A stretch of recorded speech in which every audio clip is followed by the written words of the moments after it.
Okay, welcome to the newest edition of Shaar / Safer Gilgulim. We're gonna oscillate until we're gonna find a rhythm. We're gonna at least find a rhythm. I don't think we're gonna dominate one book. It's too big of a project to finish the whole book, anyways. The goal is to understand the Rizal in reincarnations. There's HaGilgulim and there's Sefer Gilgulim, and they're different books. And we started with HaGilgulim, and then we last week did a little experiment in Sefer Gilgulim. And I want to continue that experiment. And I think next week, unless we really get into the groove here, which I doubt, we're going to go back to HaGilgulim. And we'll just see how it goes. I mean, it's not bad. It's only, like we said, it's only strengthening the cause. They're both. It's like 1A, 1B, and I don't mean one's higher than the other. They're just two versions of the Rizal's Torah and HaGilgulim. They're both. They're equal. They're on equal ground. You know, there's really not a reason not to. I think it's too much work for most people to bother. That's the bottom line. But that's what we do. We work hard. All right. So last week we did what we did. Please see the recordings for the content if you missed. Oh, yeah. I always forget. We're doing Mazel today, too. I always forget that, don't I? Always forget that. All right. So we're starting at 9:20. Please, someone let me know when 10 o'clock hits. Okay? Can someone confirm that? Type 1, whoever that person is. You'll tell me when it's 10 o'clock? Okay. And if I don't see the screen, just whatever you got to do to let me know, let me know. All right, 10 o'clock. That's another 40 minutes from now. V'chein ma shehaya behem min hanefashos v'haruchos v'hanishamos v'chein harui gam kein lechalek lechalaki hamalachim V'chein ma shehaya behem v'chein hachelek haroi lakol nevroyim shebekol ha'oilamos sakol nishavu ma'isam habirurim shenizvararu mehem. All right, we talked about the 7 kings, basically the breaking of the vessels. See other Kabbalistic works for a greater discourse on that. And a very, very vulgar way of saying it, God created a bunch of stuff that would become the basis of physicality. He blew it up, and then he properly created the world with the remnants of that stuff being glued together in what you call and consider reality of a sunken condition of life. When we repair the universe, the same life will be elevated, right? You'll see the grace of the creation rather than the shards, type 1 or 2. I'm speaking very crude here, but it should serve the purpose, right? Is everyone clear in my crude analogy here? Just if you understood where, the history of creation as I gave it in 10 seconds. God, right? God lowered himself so much that there was physical stuff that blew up, and then God strung it together into an existence we call reality. And in latent in that existence are the good points of that explosion. And when we collect those good points and help God strengthen creation to its original purpose, we will understand the true reality of God's creation. Again, you see where I'm going with this? And that's really Kabbalah on one foot. Therefore, in reality, there are good points. You understand what I'm saying? It's like, let's say there's holiness identifiable in this world. Our job is to sanctify and recognize those things that are holy. There is something called a city. Have you guys ever heard of this concept of a city? 1 or 2? C-I-T-Y, city, right? You've heard of cities, just a city. Chicago, Los Angeles, Dallas, Detroit. Okay. So there's another city called Jerusalem. If I were to look at a map, would you be able to ascertain the Kabbalistic city? The answer is no, right? You would say that Jerusalem is the same as Sydney, is the same as every other city in the globe, type 1. But with Kabbalah, we would say no. There's a Kabbalistic paradigm of a city called Jerusalem, type 1 on that as well, right? Just it's a very quick. Now, imagine in reality, there's a lot of these Jerusalem things, okay? There's. I'm going to make a really bad analogy, okay? To keep it kind of crass, but it should serve the purpose. How many of you guys have heard of TV shows? Type 1. How many of you guys have heard of Seinfeld, the TV show? Well, clearly Seinfeld, the TV show, is superior to all TV shows. So when God created the sitcom, he had Seinfeld in mind. Type 1. All right? It's not true, okay? But we're going to pretend it is true. When God created football, you guys ever hear this game called football? Right? So there's the Steelers, there's the Cowboys, all the teams, right? They're all the same. We look at their helmets, we cannot ascertain God's gift of creation of football. But when we understand the Kabbalah and Torah, we know that the Pittsburgh Steelers are the true divine football team. Type 1. I'll give it a little bit of bias here, but you understand why I'm doing it. So now imagine in your lives, okay, now go more into reality. Look at your life. And Catherine should say, this is how soul mazel names work, right? You go into your life is mundane, type 1. All of our lives are mundane. We complain about our lives. We don't sit and say, well, my life was boring except when Michael played the harp for me and had a halo on his head, right? Your life is boring and mundane. But we do know that we have souls and there is God in the world. So in theory, your lives have potential to have something holy and special in it, correct? Just like when God blew up the world and put it together, your life is a product of blown up stuff put together. Your job is to recognize the good spots in your life, right? Type 1. Meaning you eat, again, we're going to bring it crass and crude here. How many of you eat food? How many of you eat food every day to survive? Let's say out of your diet, there's one thing you eat great. Right? You guys eat tomatoes. And you don't know it, but tomatoes are the holiest food on earth. Every time you eat tomatoes, that's what God telling you, like, you got it. You really understood what it's about. Way to go, you got the tomato. Type 1. Now, in reality, you're doing things in your lives that you're not recognizing. And when I do the soul mazel name stuff, this is what we're saying. There really is that holy divine moment in your life. But you cannot ascertain when it's holy and mundane. Is that the problem we all have? Right? The football helmets look the same, and Rabbi Katz says the Steelers are the divine one. I do 20 things a day, and it's all Greek to me, or it's all mundane to me. We need to learn and refine the vessels Kabbalistically to recognize the things in life that matter and are holy, right?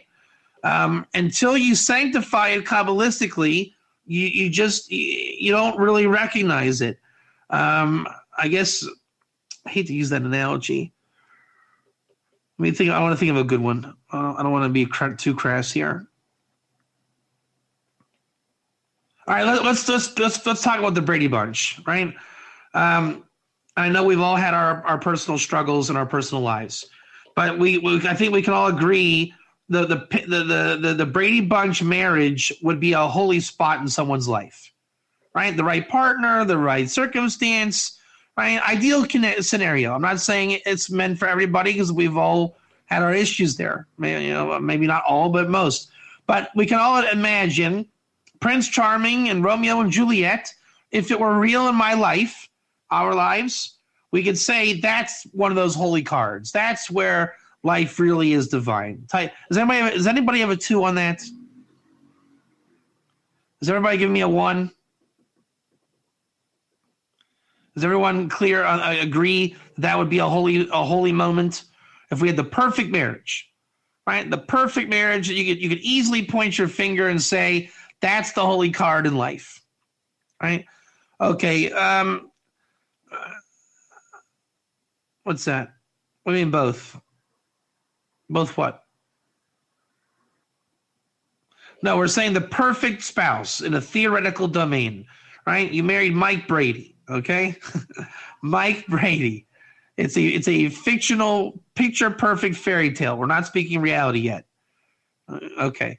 So now let's say having kids is one of those things. Again, society corrupts our kids, but let's pretend it doesn't, right? So, childbearing for a woman, raising children, right? We know the concepts of the tree of life, do we not?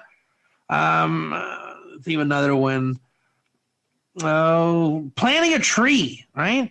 Going to the store, getting seeds, and planting a tree somewhere. Things like that. Now, again, the more you grow in holiness is how you are able to refine the holy product. Okay, when a woman understands what a man is and what a man isn't, and when a man understands what a woman is and isn't, and we threw out our garbage and we only kept the good qualities because we were students of God, can you understand how the let's say the good trait is shalom, peace, and let's say inappropriate anger is a bad trait, one or two. So if we understand the Kabbalistic principle of shalom and we master it to where it's a divine quality, can that be one of those like gems in our lives? Yes. Now, let's say that everyone in here has their moments when they have divine shalom, whether it's with a friend, a coffee with your friend, with an aunt, a cousin, or whatever it is. There's that one relationship you have where you are doing divine shalom. Can everyone type one there? Even if it's your dog, your goldfish, whatever it is. Okay, so you've refined yourself to at least be divine on that point, correct? One or two. Now, the surprise in life is you are actually divine on every level. You don't understand let me put this another way. When you think you're not divine, you don't understand the divinity in that point. And you'll say, but I can be pretty nasty at times. Well, that's true, but that means God is very hidden in those times. That's the point. Let's say if you're being nasty to me, did you ever think maybe I deserved it from a reincarnation? Speaking of which, right? Maybe I'm guilty. Maybe I'm punishable by death in this moment, and you're doing God's will. Did you ever think about that? And then you say, well, I was so nasty to Rabbi Katz. Well, maybe Rabbi Katz deserved it. Maybe God employed you to be nasty to me. The lack of refinement is that you don't understand why it happened, not why you did it. Right? The fact that you were able to agree to do God's will shows that you were unrefined in that you cooperated to do it. If you understood why God was asking you to do it, you wouldn't do it. Is that not Abraham with Isaac and the binding of Isaac, the Akedah? Abraham had to bring Isaac up there, literally to kill him, but to find out the refinement of what it was, then it didn't need to happen. There never was an actual killing. That story is a powerful story because if you carry out the action, it means you didn't understand what the message was. But it doesn't mean that it wasn't under God's will. People, the world can be savage. We don't want it savage. We say in the prophecies, the animal kingdom will stop being savage when we, mankind, get our act together, right? That's the famous Rambam quoting, I think it's Isaiah. So these are things in faith that are hard to understand. I'm aware of that. Nobody wants to advocate these things. We know that. But my point is that when you don't recognize your divine self, it's because you're unrefined only in that you don't recognize it. One of you might be a really great friend. Like I call it pitch perfect. You guys know the concept of being pitch perfect? People that sing have perfect pitch. So I'll give you an example of a pitch perfect person. How many of you have ever listened to Noam Chomsky? In his opinions, he's a linguist. I think he's a horrible creature, but he has pitch perfect vernacular and vocabulary. Right? He is a great linguist. When he says a word, you can rely on what that word means. You might not like how he's using it, or how he's what he's trying to be persuasive about. I'm talking strictly in the usage of like syntax, right? And how a word is used, right? He might use words aggressively, but the words themselves are pristine, right? And when Bob Ross, the famous painter, draws a picture of a tree, a happy little tree, we know that that's what a tree looks like. That's what is pitch perfect, right? Every one of you has a pitch perfect quality, many qualities, pitch perfect. You're just not refined to recognize it. The goal of Kabbalah is to refine your character so that you can appreciate those divine holy moments in your life. And then you'll realize the situations you're in become holy, your traits become holy, everything. You become elevated. And that is Kabbalah 101. When I say 101, I mean 101. It never changes. This is the breaking of the vessels being refined and elevated and restored back into creation that you thought it was an ugly picture, and then you look at the same picture in the Messianic era and it's beautiful. It's a miracle. But it's only because you are unrefined in how you look at the picture now. When you learn Kabbalah and you refine, you begin to see the picture from din, from judgment to mercy, compassion, from hate to love, right? This is Chassidut, piety. You turn it on its ear. This is the Vilna Gaon's Kabbalah also, 101. It's the Rizal's Kabbalah 101. Okay. So again, in your lives, you're just convinced that it's McDonald's. I call it, just McDonald's culture. That's just me being me.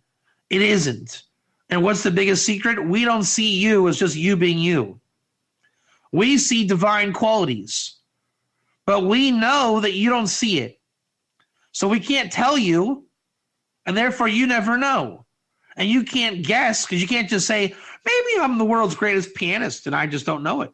Well, that's a guess. You have to know. So when you refine to where you receive the messages from mankind, then you're able to perceive what we're telling you and showing you. Because we react to you. How many of you can relate to what I'm saying with how you relate to others? Right? You're the people in your life, you can't tell them how you really feel about them on certain things because they just have no vessel for it. They have no idea what you're talking about. I mean, it's too abstract. Hey, Bob, I noticed that you are the greatest dishwasher I've ever seen in my life. What's Bob going to say? Anybody have any idea what Bob's going to say? What is Bob going to say? He's going to say, what do you mean? What do you mean? Yeah, you're crazy. What do you mean? And then you say, now here's the real trivia question. Here's the trivia question. What are you going to tell Bob now? You told him he's the best dishwasher ever. Now, he said, and you mean it. Let's just pretend you mean it. He says either, what are you talking about? What do you mean? What is your answer to Bob? Does anybody have a proper answer to Bob? He says, what do you mean? But he's not sarcastic. He really means, what do you mean? Okay, I wash dishes every day. What do you mean? So now, see, look what you guys are doing. This is classic. You're making your own vessels. And that's a good thing. It's not bad. Do you see what you're doing, though? You're expressing it in your own made-up lingo and expression, correct? Type 1. Kabbalah teaches you to not make your own vessel, but to help Bob polish and recognize his own vessel. You see the difference? That way, it's an objective truth. You're not, because if you're just crowding his life now with more vessels. And he'll say, once you say in my eyes, or come on, Bob, it's true. He has to figure out what you mean. Type 1. He's saying, What do you mean? And what do you mean? But if you tell them in Kabbalistic, again, let's pretend Bob is perceptive, okay? Bob knows Kabbalah too. So therefore, if you can communicate in clear terms, and I mean objectively clear, polished terms, you would be able to convey to Bob. And if Bob was the Kabbalistic one and you were not, and you told him, he can hear what you're saying Kabbalistically and then take it on board. Right? You know, it's like, because he would hear the wisdom in what you're saying, and Bob would say, yeah, you're right. I really do wash dishes with wisdom. I'm surprised you noticed that wisdom. How did you recognize that? And how did you recognize it? Well, when I was 16, you would say, I was working at a restaurant, and there was this, it's funny you ask, because there was a manager named also Bob, and he taught me how to wash dishes because we got busy every Wednesday night, and we had to get the dishes washed. So I washed the dishes really well, and I just always remembered it. And you're really, you, Bob, are the first guy I've ever seen that washed dishes with like real professional quality. How many of you relate to what I'm saying right now? How many of you can understand how in a theoretical domain that could be an interesting exchange? Now, the irony is, take away the Kabbalah, take away the wisdom. By the way, wisdom and Kabbalah are synonymous terms. Think about that. Wisdom and Kabbalah are synonymous. In fact, Kabbalah is called the Chachmas Nister, the hidden wisdom. How many of you have been in situations where you have wanted to talk about how someone is, washing, how you learned how to wash dishes when you were 15, okay, whatever the story is, to somebody that has no idea what you're talking about, didn't care, but you wanted to tell them? Not dishes, literally. Whatever it is.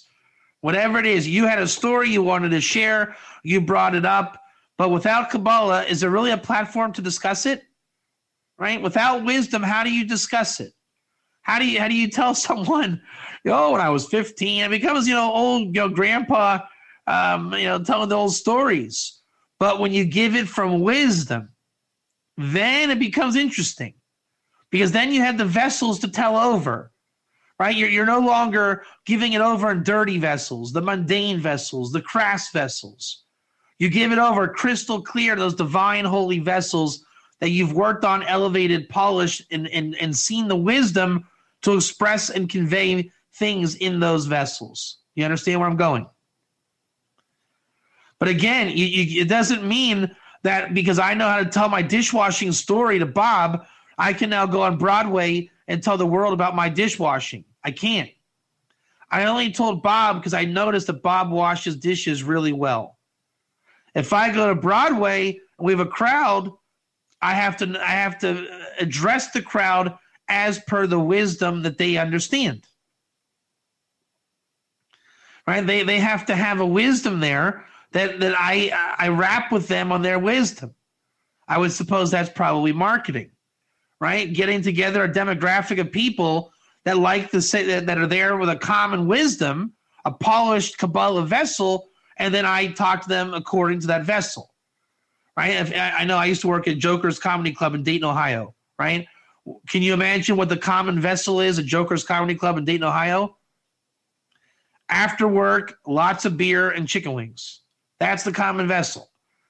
So the comedians that would come there, that's the kind of humor that you speak. You don't give an intellectual dry humor in Dayton, Ohio. It doesn't work. So when those comedians would come, it never worked. It doesn't go.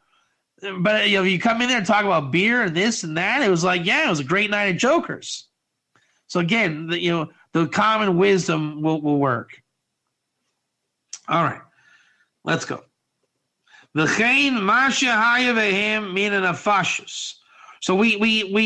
we took the broken shards of God, blowing it up. You with me? We built the four worlds of existence. So we understand God has created the highest world, the next world, and ultimately the blueprint for our world, the world of Asiya. God understood there's a world of action and doing and physical, right? He made a physical idea. All right, he took those shards and there's a physicalness, like spiritual science. But not only that, he also took the nefashos. He understood that there's nefashos, the nefesh, right? The lowest level of soul. And then there's the ruach, the higher level of soul, like the vapor that's in you. When you speak, it's an arousal of your nefesh, creating that vapor that has to come out. So God created words and ideas in order to be vessels to get the air out of your body. Can you understand that concept? If I arouse your nefesh so much, I make you feel good. What are you going to do? You're going to want to either talk about it or think about it. Correct? That's the nefesh boils. You made someone warm. That creates a vapor. The vapor now is filling your body. You're motivated. You have something to say. You have something to think. And as far as I know, isn't life entirely that? Aren't you constantly in dialogue, either internally, externally, or thinking something? Have you ever not done that? You dream at night. Your body is constantly producing that vapor, right? Your nefesh is constantly in motion. Once it stops, you're dead. But even that's not true, because the nefesh, even after death, there's life after death. Your internal juices, your internal liquid is eternal. When you die, it escapes your body, and it integrates back into this Asiya world. Right? Consciousness of that level never goes away, never evaporates. Science knows that as well. And then there's the neshamas. Okay? There's the higher you. Isn't there a deeper you? Why is your nefesh upset? Why is your nefesh excited? Your neshama is the root cause of that. I'm the type of person that likes to watch this type of TV show. That's your neshama. Your neshama says, I like comedy. So your nefesh feels good around comedy, and things that are not comedic, it feels bored. So when I'm watching comedy, my nefesh is aroused, and my ruach, my vapor fills in me, and I might laugh. Have you guys ever laughed? If those of you like comedy, what is that? Again, it's your body is responding to a nefesh stimulation. The vapor is out of control. It must make an outburst. It has to. Because your neshama said, this is my acute state. I love this. Right? That's your neshama saying, I love it so much, it just comes out as a ha. You understand the human experience this way? Like, this is really what goes on in the soul human experience.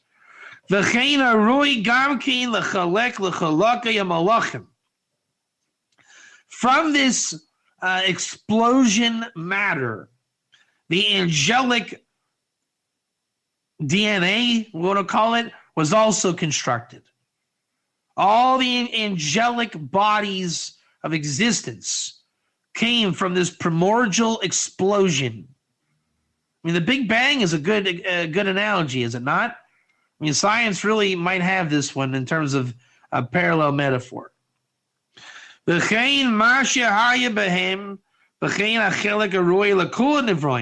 the trees, the tigers and lions and bears, oh my, and Dorothy, red slippers and witches and green and munchkins and air and water drops and green leaves and toads and frogs and princesses, all of life in the world of reality as we know it, type 1 or 2.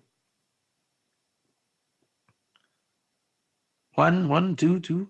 Everything you ever knew of 6,000 years of creation, on the most micro scientific level to the macro, to the things that you've experienced, felt, seen, wanted, imagined, was constructed out of the primordial, highly dense explosion that God put together and glued together to create a reality called this world, the world of Asiya.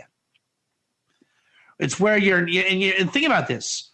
Because do you see how it's all one? It all came from one explosion that God emanated, correct? And God glued it together. So you are a low-life human, right? You're as pathetic as a single-celled amoeba, a lion, an animal, an angel. We're all pathetic together, meaning we're creation. Why do I say pathetic? Because you are so easily swayed. You are easy to get a rise out of. It's called perturbed, right? If the wind blows, why does the branch on the tree perturb? Why do I have to react to the wind blowing? Because we're all one creation. And we're in the lowest world of Asiya. You see what I'm saying? You see why I put it in those terms? If I call you a not nice person, you don't want to be upset, but you are. Why? Why can't you just blow me off and say, well, you're not nice. Go away, mister.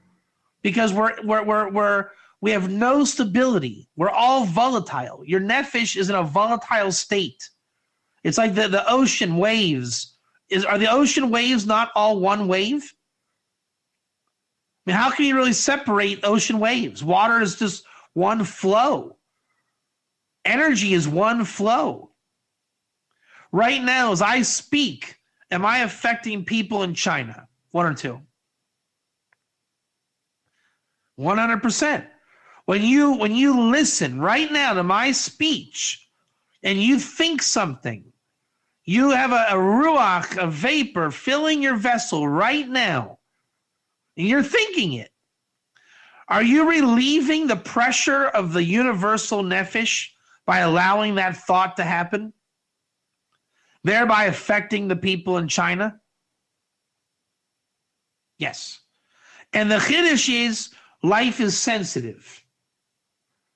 So you can actually make a shockwave worldwide, creation-wide, in the nefesh, ruach, and neshama. If you think strong, if you are affected strong, speak strong, feel strong, act strong, that has the magnitude goes out measure for measure on a universal response. Strong is a relative term.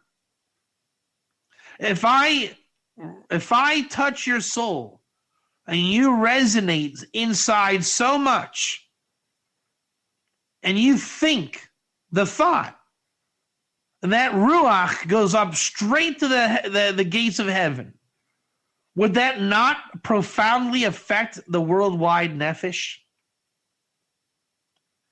Could the worldwide nefesh have relief for even a millisecond if you relieved it that much?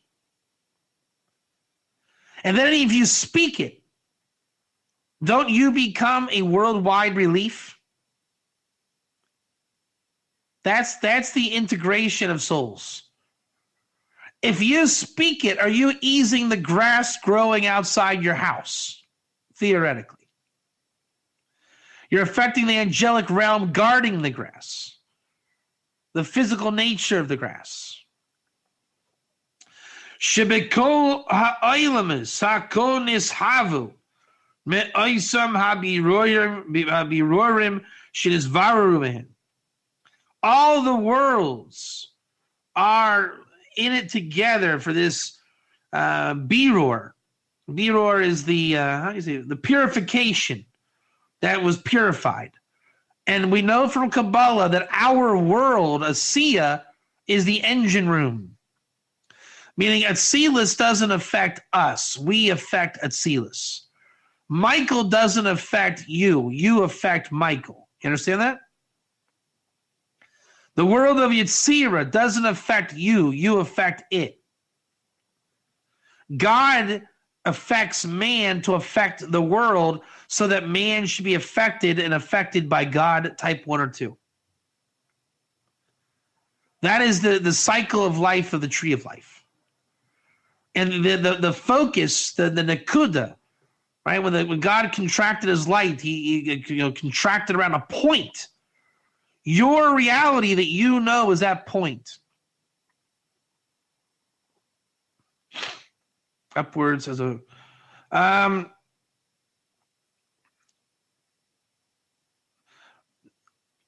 Did you know, Catherine, that there's two systems of Kabbalah? This is what I mean. I'm guessing you've seen the Tree of Life with the 10 Sefirot structure, correct? Have you seen the circular one?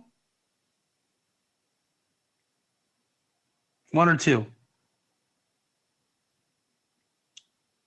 There's the spherotic structure of 10 Sefirot. You've seen that.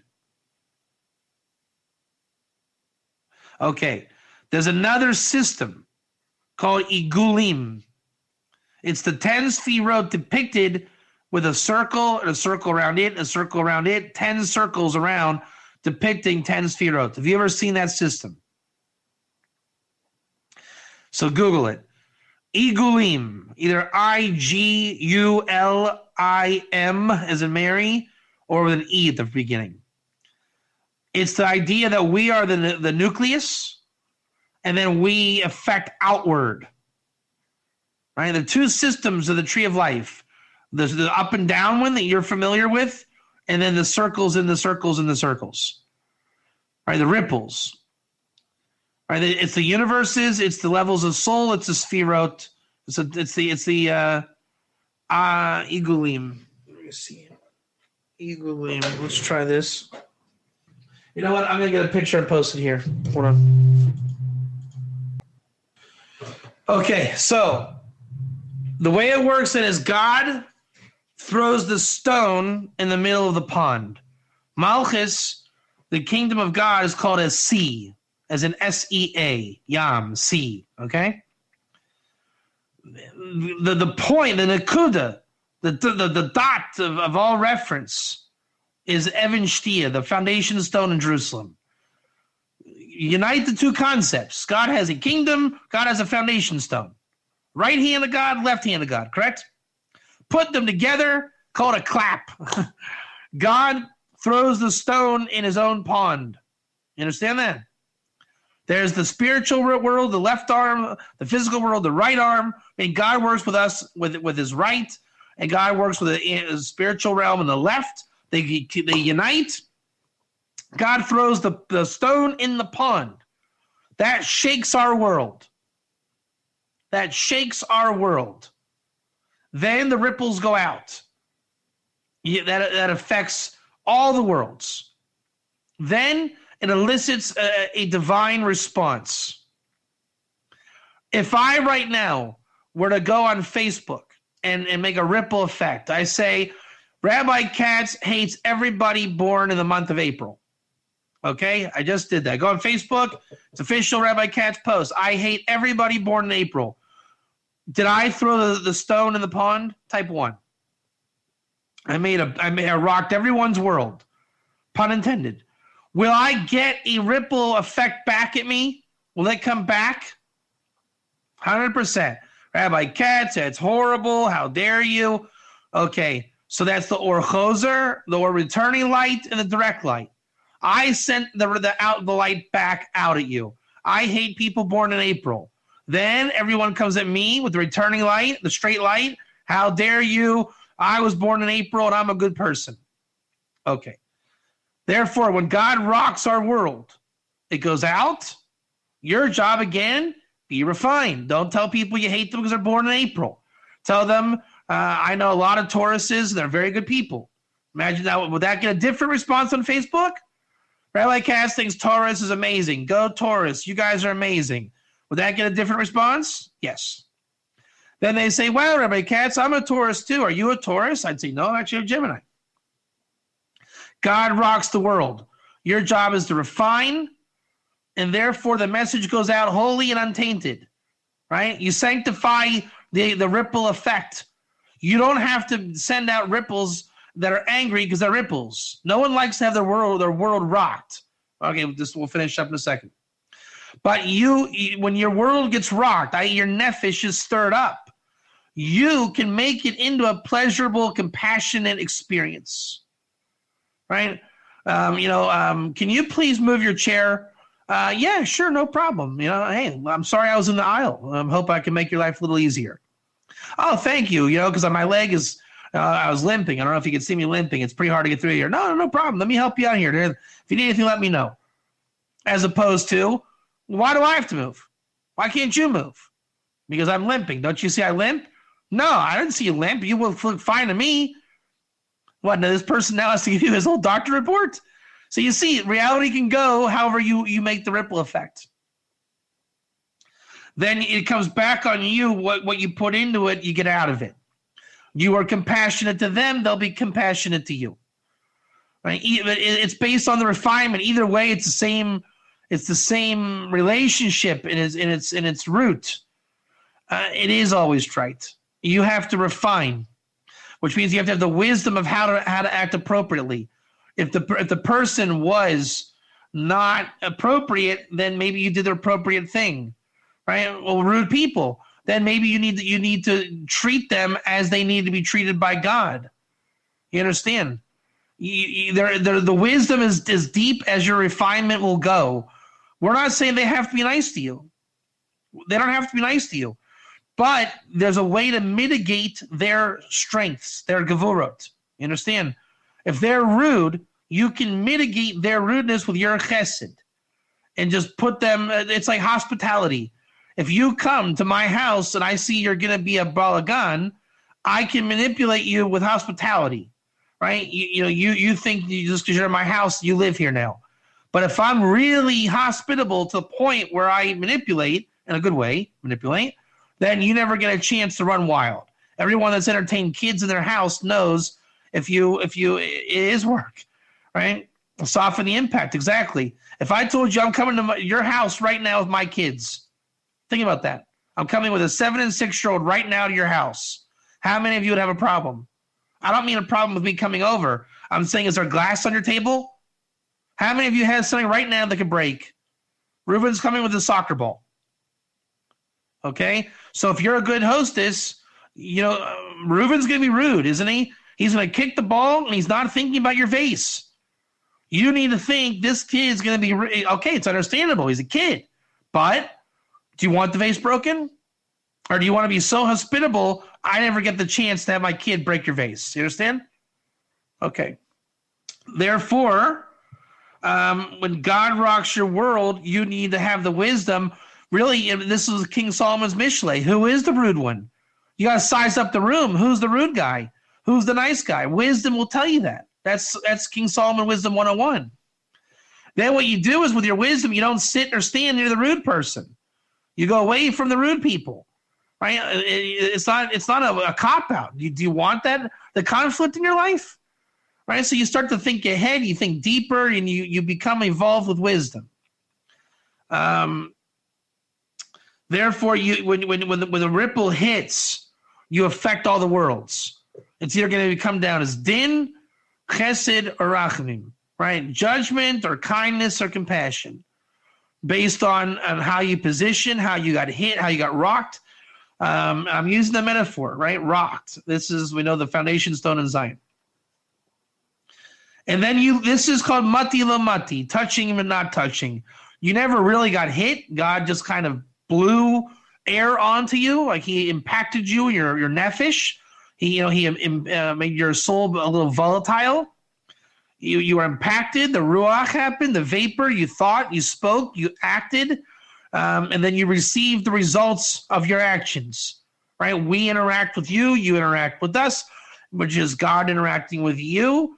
And then God interacting back at you, through you. You see the weave, in and out, in and out. Everything's affected, but it comes into our world, this lower world, and particularly in your coordinate, as far as you're concerned, it's God interacting with you, and we're all in that coordinate together. We're all one creation, one mankind. And that's really peace on earth, is when, as a people, even though we are all different, and are impacted different, we learn to be a sea, S-E-A, right? We get it. It might not be always pleasant and comfortable, but the ocean doesn't disagree just because the waves are going in different directions. The ocean doesn't quit and say, I'm going to stop being an ocean today. The ocean never stopped. It just keeps going. Mankind just gotta be in its groove when it's Kabbalistically sound, which means it's a vessel that can hold light, and we'll stop right there for that. Okay. If you guys can remind me, I actually would like to continue this next time. Please tell me to stop or to start by the little Aleph. Someone please tell me next time to start my book at the little Aleph with a bracket, as that's where I stopped. Okay? Just tell me, Rabbi Katz, you said to start after the little Aleph with the bracket. All right, let's do Mazel. Okay. All right, where are we? Kol habrachas tayvis la'izli mimenu.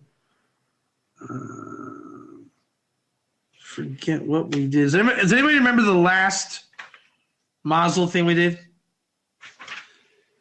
Let's see here. But tell me, Loretta, next time if you could. Tell me on Monday where to start, and then we'll be able to pick it up right away. Let me see here. I think let's see. Okay, I think we're here. Kol habrachas hatayvis naizli mimenu. All the blessings of goodness, of goodliness, flow from it. Do you know what goodly means? You know what goodly is? Goodly is what it's just a good blessing. Became Matzena Bazoar Maimer Viyaz. I'll do the Rabbi Miller voice. Thank you for listening. We'll do that after the Mazel. Maimer Viyaz Hashem L'Sara. God made Maimer Viyaz Hashem L'Sara V'Shoel Shem Kivon Shamar. Yeah, God made this deed for Sarah.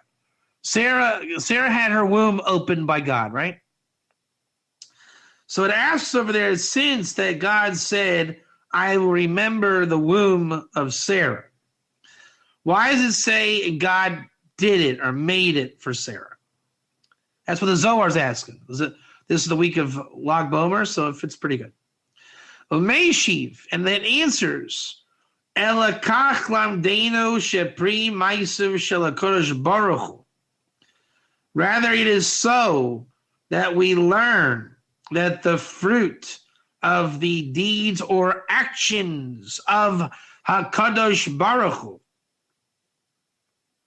whom also hanahar, shenimshech v'yotze me'eden, that when God does something, does God do stuff? The answer is yeah. Whatever God's doing with us, for us, God's doing it. And it comes into our existence. The name of God, HaKadosh Baruch Hu, is God's immanence. When God enters his hands, so to speak, in creation to rock our world. You understand the concept? Divine providence. When God is messing with you, God is in his immanent state. He throws the rock. That's called HaKadosh Baruch Hu. That's what that name implies. It means God is interacting with mankind. He's using, God governs the creation. When God is specifically governing the man part of creation, mankind, he's affecting inside the Simsum. So sometimes God has really great stuff to do. Right? Sometimes God blesses mankind, right? Sometimes God does miracles. It's not always Hester Panem, hidden face of God and just rocking your world for the sake of rocking your world. Sometimes God gives you a tap on the back and says, here's a blessing of goodliness. Type 1. Even if you're a pessimist, please type 1. That's called those tokens of goodness, they flow from the river that comes out of Eden. Right? And it's like from when the world is really becoming physical, from the point of spiritual in the upper realm, is where God influences the blessings to be manifest in the physical, to trickle down. Remember, mazel means to flow, trickle down. Ve'asiya hi neshamas hatzadikim, and it's performed with the souls of the righteous. Right? The righteous are the emissaries and custodians of these goodlinesses. And it's the mazel that all the brachas of goodliness and the physicality of the blessing as it trickles down. And from there it comes out, as it's written, to water the garden. How many of you have heard of the 36 hidden tzaddikim in the world? Well, there you go. What do you think their job is? You just saw it. Their job is to be the caterers of God's goodly blessings coming in the world. They can't, as I say in Texas, they can't help it. All they can do is do that. Now, they have their lives and they're regular people, right? And, it's God's decision who and when and how a person is righteous. Let me give you an example. I'm going to make up a story, okay? You go to the airport and you had to check your bag. You brought an extra suitcase and you were out of money, right? You didn't realize that it cost extra money for extra luggage, type 1. And the person at the desk really heard your plea and felt bad for you, type 1. And they said, you know what? I can waive that price for you because, whatever they tell you, they waive the price. Oh, it's your lucky day. It was a voucher here, da-da-da-da-dee. It's happened to me in the airport, so I know it's true. Just the concept exists. Let's say that motivation, God decreed that person was a Lamed Vavnik moment. They had their 36 Tzaddikim moment. Can you imagine that? God employs the righteous of that time and place and space to allow that goodly blessing of goodliness to come in. It's not static. We know that in Kabbalah for sure. It's not static. Some people might always be, not everybody always is. It's God's personal. We know there's never less than 36 at any time. And that's part of the deal. Right? And you have a right to the goodliness God decreed. You really are not in a place to have that $100 spent. This tzaddik just gave you some goodliness. This is how God waters the garden. Aren't you going to go tell all your friends about your little goodliness now? Aren't you going to sit a little happier on that airplane now? Isn't it good for Delta Airlines and business to make you a little bit happy? Imagine if everyone was a sardine and upset. But at any given moment, this is how God makes everyone chill. Everyone's getting goodliness in little sporadic times. Not everyone's always upset. Things happen that are good from time to time. And God waters the garden from on high to down low. Because the offsprings and lives and sustenance is held in this mazel and not in another place.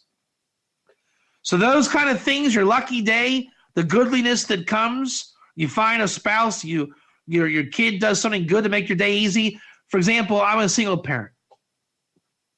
You know how, I hate, I don't want to bring an ayin hara on myself, but if my kids were trouble and problematic, do you know how problematic my life would be? But thank God my kids are like the easiest part of my life. They're my little heroes. They cooperate. They love life. It's just one of those goodliness things that makes it easier to endure. And we all have these little goodliness things. So we'll bring it full circle now.